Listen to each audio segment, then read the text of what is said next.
नमस्कार, स्वागत है आपका विंध्य भारत में। मैं आपके साथ साक्षी गुप्ता। आइए बढ़ते हैं। कांग्रेस के जिले उपाध्यक्ष टिकट वितरण को लेकर कहीं बड़ी बात, कहा कि सीधी की चारों विधानसभा सीट में कांग्रेस को मिलेगी विजय। कांग्रेस के जिला उपाध्यक्ष आकाश चौहान रिंकू कमरजी में लगता है जनता दरबार। आकाश सिंह रिंकू का जन आधार सदैव राजनीतिक क्षेत्र में बना हुआ है। उनके पिता स्वर्गीय बृजेंद्रनाथ सिंह मिस्टर के सिद्धांत पर चलते हुए वे जनता की बराबर सेवा कर रहे हैं। कमरजी हाउस में जनता का दरबार अभी भी मिस्टर की पुरानी खटिया पर लग रही है। विधानसभा को लेकर आकाश सिंह चौहान ने क्या कहा, सुनिए पूरी रिपोर्ट जगन्नाथ द्विवेदी के साथ। आज हम ऐसे कांग्रेसी नेता से बात कर रहे हैं जिनका वजूद स्वर्गीय मिस्टर के ज़माने से लेकर आज भी देखा जा रहा है। उनके पुत्र रिंकू चौहान जो आज भी वही खटिया, जो मिस्टर की खटिया थी, वहीं जनता दरबार लगाते हैं। जनता दरबार लगाने की वजह से अब चुनाव आ गया, हर नेता आपको पसंद करते हैं। कांग्रेस में आप जिला उपाध्यक्ष हैं, क्या कहेंगे? कांग्रेस अभी टिकट की घोषणा नहीं कर पा रही है, क्या वजह है? सबसे पहले अपना का धन्यवाद दे चाहिए और प्रणाम करे चाहिए कि अपना अपन अमूल्य समय हमका दहें। कांग्रेस टिकट घोषणा सर्वे के आधार पर सबकी स्क्रूटनी करे के उपरांत और शुभ मुहूर्त में करी, चूँकि हमार चौमुखी या आवाज़ की कांग्रेस की सरकार बनी, तो टिकट में हमारे देरी जरूर है पर दुरुस्त है।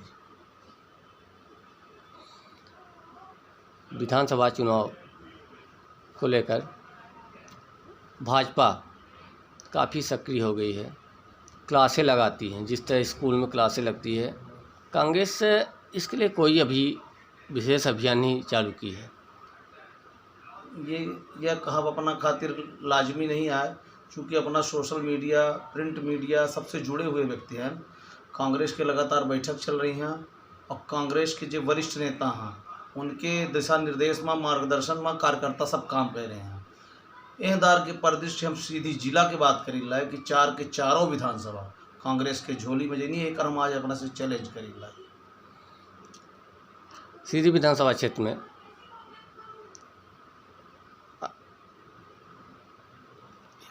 लास्ट सवाल यह है कि चौहान खंड को लेकर भाजपा कांग्रेस काफ़ी उपेक्षित कर रही है। लगता है कि यहाँ भी वोटर चौहान खंड में कमज़ोर नहीं है। सीधी विधानसभा क्षेत्र को लेकर उपेक्षित करने के लिए दोनों पार्टियाँ कमज़ोर नहीं दिख रही, क्या कहेंगे? देखिए, एक बात मैं स्पष्ट रूप से कहना चाहता हूँ कि मैं सिर्फ जातिवाद को लेकर राजनीति कभी नहीं करता। भारत सोने की चिड़िया कहा जाता था और यहाँ सर्वधर्म को प्राथमिकता दी जाती थी। हिंदू, मुस्लिम, सिख, ईसाई आपस में सब भाई भाई।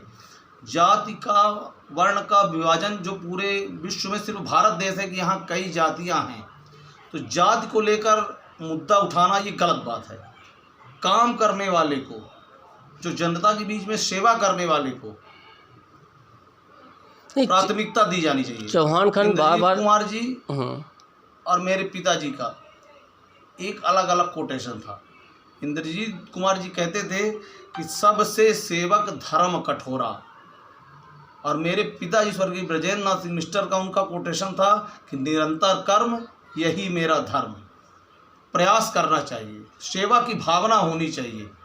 और कांग्रेस पार्टी इसीलिए सर्वे को मुख्य आधार मानकर, और सर्वे में जिसका, जो क्षेत्र की जनता ने जिसके प्रति अपनी आस्था जताई होगी उसी को टिकट देगी और वही मैदान में आएगा। कुल मिलाकर चौहान खंड यह क्षेत्र माना जाता सीधी विधानसभा, फिर चौहानों की उपेक्षा हो रही है।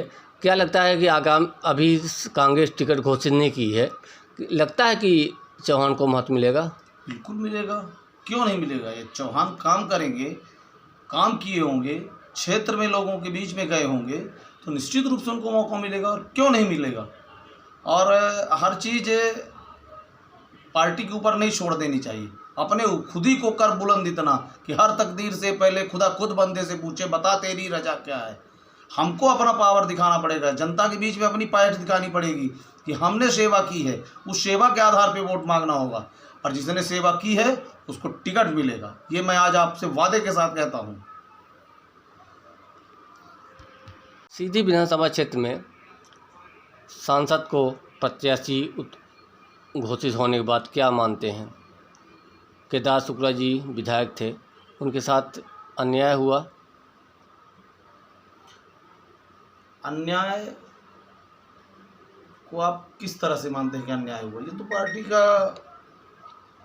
पार्टी ने सर्वे कराया है, पार्टी को जो रिपोर्ट मिली है उसके आधार पे उसने अपना टिकट फाइनल किया है। और इसका सबसे बड़ा कारण ये कि पार्टी इस बार बहुत बुरी तरह से, भारतीय जनता पार्टी डरी हुई है, भयभीत है कि हमारी सरकार खिसकी जा रही है।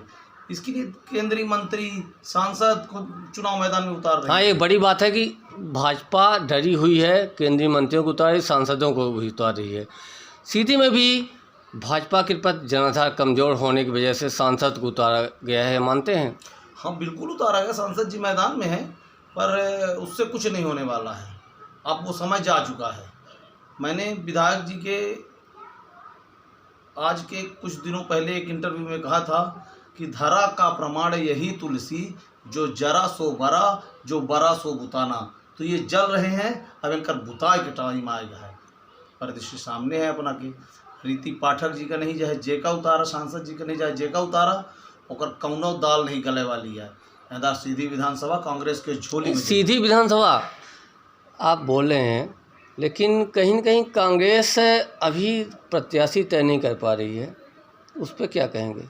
प्रत्याशी हमारे सब तय हैं, शुभ मुहूर्त का इंतजार है, इंतजार कीजिए, दमदार प्रत्याशी सामने आएगा। सिहावा विधानसभा में भी विसंगतियां बनी हुई हैं। सिहावल विधानसभा में भी हमारे ऑलरेडी युवा विधायक हैं और वो अच्छे मतों से विजय हासिल करेंगे। उनके इतनी जनसेवा किसी अन्य नेता के द्वारा की जाना संभव नहीं है। बिल्कुल चुनाव जीतने के बाद से आज तक वो लगातार क्षेत्र में सक्रिय हैं और सक्रिय भूमिका निभा रहे हैं और लोगों की मदद कर रहे हैं।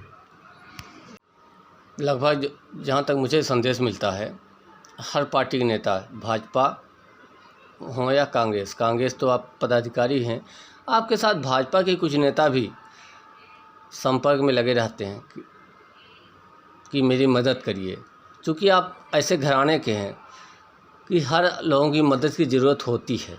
क्या आप मदद करेंगे भाजपा के लिए? मैं भाजपा के लिए कैसे मदद करूँगा? मैं एक कांग्रेस का अदना सा कार्यकर्ता हूँ और माननीय राहुल भैया जी के मार्गदर्शन में काम करता हूँ। ये हमारे व्यक्तिगत संबंध हैं, लोगों से हैं, लोगों की मुलाकात होती है और अतिथि देवो भव की परंपरा हमारे देश में सदैव रही है। तो दरवाजे पे कोई आता है तो उसका सम्मान करते हैं और मैं व्यक्तिगत संबंधों पे बहुत फोकस करता हूँ। हमारे जिससे व्यक्तिगत संबंध है वो हमारे लिए सम्मान। यह सही बात है कि आपके यहाँ कई मुख्यमंत्री आ चुके थे जब स्वर्गीय विजयनाथ सिंह मिनिस्टर थे, उस दौरान भी आज भी आपके खटिया वही फिर दोहराना चाहता हूँ कि आप जनता दरबार लगाते हैं, हर लोगों की अपेक्षा रहती है और इसके बाद लोग भी चाहते हैं कि हमारी मदद करें। चूँकि आप कांग्रेस में हैं, कांग्रेस की मदद करेंगे, सही बात है, लेकिन हर लोग भी आपसे चाहते हैं कि हमें कुछ मदद मिले। मैंने आपसे पूर्व में ही बता दिया, मैं व्यक्तिगत संबंधों को बहुत प्राथमिकता देता हूँ और जिससे भी मेरे व्यक्तिगत संबंध हैं उसके पार्टीगत काम को छोड़कर हर काम के लिए मैं तैयार रहता हूँ। एक नया चेहरा आ गए हैं, आनंद मंगल सिंह सीधी और राजन मिश्रा चोरहट। इनका वजूद आम आदमी पार्टी में कितना रहेगा? आम आदमी पार्टी का फिलहाल अभी मध्य प्रदेश में कोई वजूद नहीं है। और एक बात मैं खुल के भी आपसे बताना चाहता हूं कि कल आनंद मंगल सिंह जी भी आए हुए थे। आपने कहा कि दूसरे दल के भी लोग आते हैं, कल आए हुए थे, मैंने उनसे भी ये स्पष्ट रूप से बात कही। पर प्रयास कीजिए आप, जितना अच्छा ग्राफ बढ़ेगा वो राजनीतिक भविष्य के लिए आपको फ़ायदेमंद होगा। क्योंकि अभी आप युवा हैं, दौड़ सकते हैं और प्रयास कीजिए तो भविष्य आपका उज्जवल होगा।